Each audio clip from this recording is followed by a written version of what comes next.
Terna Sakara, vice-coordinateur départemental PASTEF Bakel, coordinateur communal PASTEF Kidira. Donc aujourd'hui, on s'est rencontrés dans la commune de Sinthiou-Fissa, précisément à Banipeli, pour discuter en manière générale de la massification de PASTEF, pour faire comprendre à la population de la commune de Sinthiou-Fissa le projet que porte PASTEF pour un Sénégal meilleur d'ici 2050. L'objectif de la rencontre, c'est pour pouvoir créer le link dans certains villages entre eux. Parce que PASTEF commune Sinthiou-Fissa était avec le parti APR.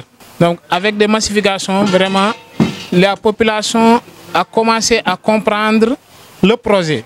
Pour pouvoir solidifier ça, donc le coordinateur Abou Guiro de la commune de Sinthiou-Fissa, donc a sollicité à travers toutes les patriotes de la commune de Sinthiou-Fissa que nous remercions, qui ont été la cause aussi de la réussite de cet élément. Comme PASTEF va dans le sens le don du soi, donc financièrement, c'est eux-mêmes, les patriotes, qui ont financé cette activité. Donc nous les félicitons. Donc pour pouvoir faire vivre vraiment PASTEF et faire comprendre à la population qu'il y a des projets entamés par le gouvernement et qui seront là d'ici peu, avant l'arrivée, que les gens comprennent vraiment l'idéologie et le programme de PASTEF. Actuellement, nous dirons que nous faisons un grand pas parce qu'au début, PASTEF était inexistant dans certains villages. Actuellement, PASTEF est existant dans tous les villages de la commune de Sinthiou-Fissa. Dans chaque village, nous avons un représentant, un responsable de cellule de ce village. Raison pour laquelle cette rencontre, toutes les responsables de cellules y ont été conviés et la plupart ont répondu présent. Bon, je dirais que durant les discussions, les doléances qui ont été posées, ces doléances sont déjà en cours de faire une situation, soit de la voirie, de l'eau et de l'électricité, pour qu'ils puissent apporter ça au plus niveau, aux ministres concernés.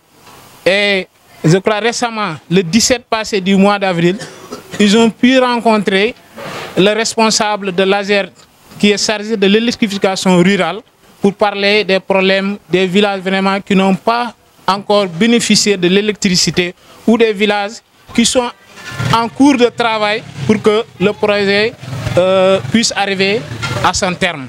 Donc ce que je peux dire en définitive, dire à la population que nous avions confiance à ce projet et comme le président Ousmane Sonko, le président actuel Premier ministre le disait, c'est un projet et que nous devons le porter tous ensemble. Porter le projet aussi demande une patience. Actuellement, nous sommes à une phase de refondation parce qu'on a trouvé vraiment qu'ils ont tout dilapidé. Donc pour pouvoir reconstituer ces morceaux, il sera un peu difficile, mais un peu de patience et nous verrons vraiment le résultat. D'ici 2027, vraiment, la population verra vraiment que nous avons un gouvernement à qui on doit avoir une totale confiance pour pouvoir exercer vraiment le programme de Sénégal d'ici 2050.